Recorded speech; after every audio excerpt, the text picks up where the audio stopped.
नमस्ते दोस्तों, मैं हूं आपका दोस्त भगवती प्रसाद पुरोहित एडवोकेट। और आज के वीडियो में हम समझने वाले हैं कि दान पत्र कौन कर सकता है, दान पत्र कैसे किया जाता है और दान पत्र में कितना खर्च लगता है। तो इन तीनों बिंदुओं को एक एक कर हम समझेंगे। आज का वीडियो जो है काफी इंपॉर्टेंट होने वाला है, आपके लिए काफी ज्ञानवर्धक होने वाला है। आपने चैनल को सब्सक्राइब नहीं किया तो चैनल को सब्सक्राइब कीजिए, बेल आइकन को प्रेस कीजिए, बेल आइकन को प्रेस कर दीजिए और इस वीडियो को फटाफट लाइक कर दीजिए, क्योंकि इस चैनल के माध्यम से आपको मिलती है सरल और आसान भाषा में कानून की नई नई जानकारी। तो आइए वीडियो को शुरू कर लेते हैं। देखिए दोस्तों, दान पत्र कौन कर सकता है, सबसे पहले हम इस बिंदु को क्लियर करेंगे। तो देखिए, अगर किसी भी व्यक्ति के नाम पर कोई संपत्ति है, जैसे कोई मकान है, जमीन है, प्लॉट है, भूखंड है, कुछ भी है, और उस व्यक्ति को उस संपत्ति को अंतरण करने का अधिकार है, तो ऐसी स्थिति में वो व्यक्ति उसका दान पत्र कर सकता है। ठीक है।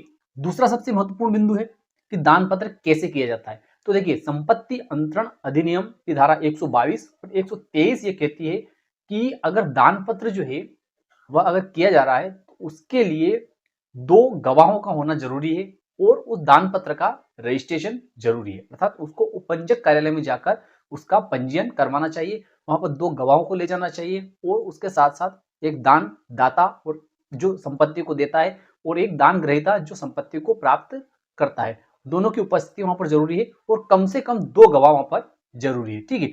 तो देखिए दोस्तों, लोगों के द्वारा कई बार संपत्ति दान की जाती है, उसके संबंध में केवल स्टाम्प पर लिखा पढ़ी कर ली जाती है। तो इस प्रकार का दान जो है वह कानून में मान्य नहीं है। तो कभी भी हमें इस प्रकार का दान नहीं करना चाहिए। दान अगर आप कर रहे हैं तो उस संपत्ति के संबंध में उपपंजीय कार्यालय में जाकर उसका रजिस्ट्रेशन करवाना चाहिए, वहां पर दस्तावेज को रजिस्टर्ड करवाना चाहिए। ठीक है। केवल स्टाम्प पर बाहर लिख लेने से या उसकी नोटरी करवाने से वह दान मान्य नहीं है। ठीक है। तीसरा महत्वपूर्ण बिंदु है कि दान में कितना खर्च लगता है। तो देखिए दोस्तों, इसके संबंध में भी दो प्रकार के खर्च रहते हैं।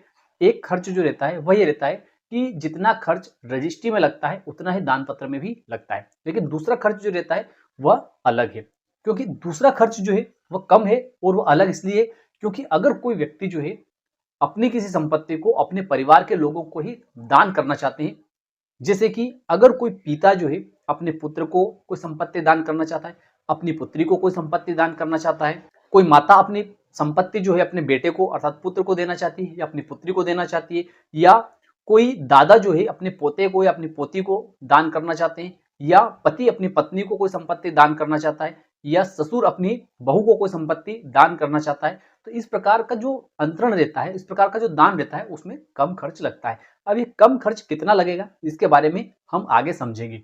तो उसके बारे में ही हम समझ रहे हैं। टॉपिक नंबर 3 जो है कि कितना खर्च लगता है। ठीक है। तो इसको समझने के लिए हमने उदाहरण के तौर पर यहाँ पर समझा है कि दान की जाने वाली संपत्ति अगर 0.25 हेक्टेयर है तो उसमें कितना खर्च लगेगा, उदाहरण के रूप में हम समझ रहे हैं। ठीक है।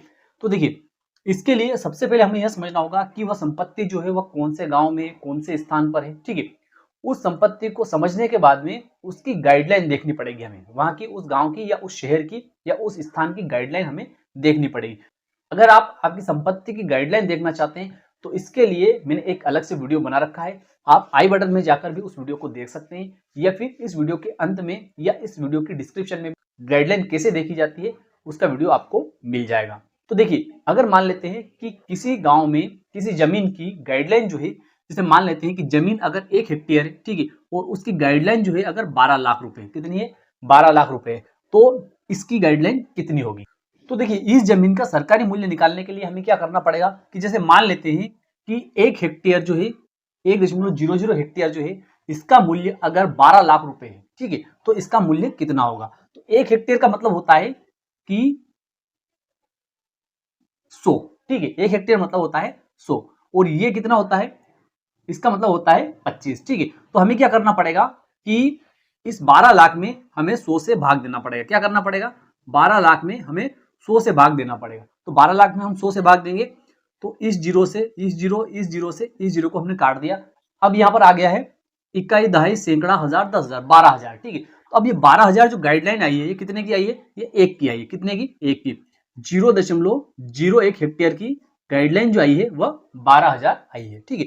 अब हम क्या करेंगे कि ये 12,000 हमारे सामने आ चुकी है ना, तो ये 12,000, ठीक है, गुणित 25 कर देंगे। क्या करेंगे, 12,000 गुणित 25 कर देंगे।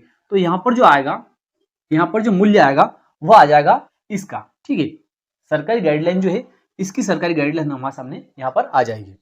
जब तक हमारे सामने सरकारी गाइडलाइन नहीं आएगी, जिस जमीन का हम दान पत्र करवाना चाहते हैं उसकी गाइडलाइन हमें अगर पता नहीं चलेगी, उस रकबे की हमें गाइडलाइन अगर पता नहीं चलेगी, तो हम उसका शुल्क नहीं निकाल सकते। जब तक कि हमारे सामने गाइडलाइन नहीं आती तब तक उसका कितना शुल्क लगेगा, कितना खर्च लगेगा, इसको हम नहीं निकाल सकते। तो अब इसमें हमें क्या करना पड़ेगा कि 12,000 से इसको गुणा करना है, ठीक है। तो 12,000 गुणित 25, ठीक है। तो यहाँ पर ये आ जाता है 3 लाख रुपए। कितना? 3 लाख रुपए, ठीक है। तो यहाँ पर 3 लाख रुपए जो है ये किसकी गाइडलाइन आ गई है? इसकी।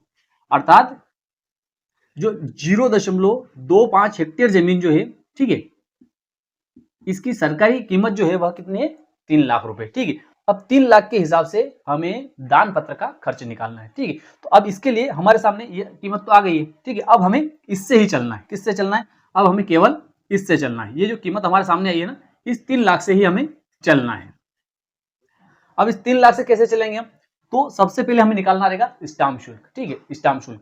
तो अगर परिवार का सदस्य दान पत्र में, तो उसमें स्टाम्प शुल्क जो लगता है वह लगता है 2.5%, ठीक है। कितना लगता है?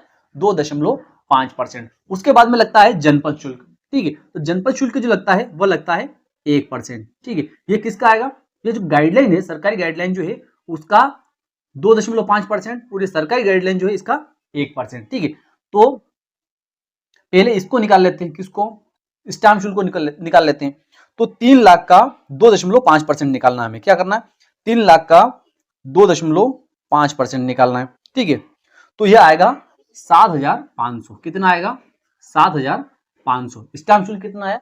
7,500। उसके बाद में जनपद शुल्क कितना आएगा? तो 1% है ना, 1% अगर इसका निकालेंगे तो यह आएगा 3,000। कितना आएगा? 3,000, ठीक है। इसके बाद में उपकर, ठीक है। तो उपकर कैसे निकालेंगे? तो उपकर जो रहता है वह स्टाम्प शुल्क जो रहता है, ये स्टाम्प शुल्क जो है इसका 10% लगता है। कितना लगता है? 10%। इसका स्टाम्प शुल्क जो आया है ये इसका 10% लगता है, ठीक है। तो इसका 10% कैसे निकालेंगे? इसका 10% कैसे निकालेंगे?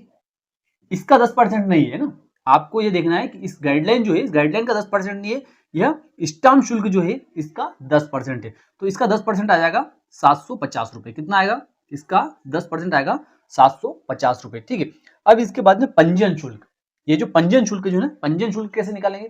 तो ये गाइडलाइन जो है, इस गाइडलाइन का 0.8%, 0.8% जो रहेगा वह पंजीयन शुल्क रहेगा। तो 0.8% निकालेंगे। 3 लाख का है ना, तो 3 लाख का 0.8% निकाल लेते हैं। 0.8, ठीक है। तो ये आ जाएगा 2,400, ठीक है।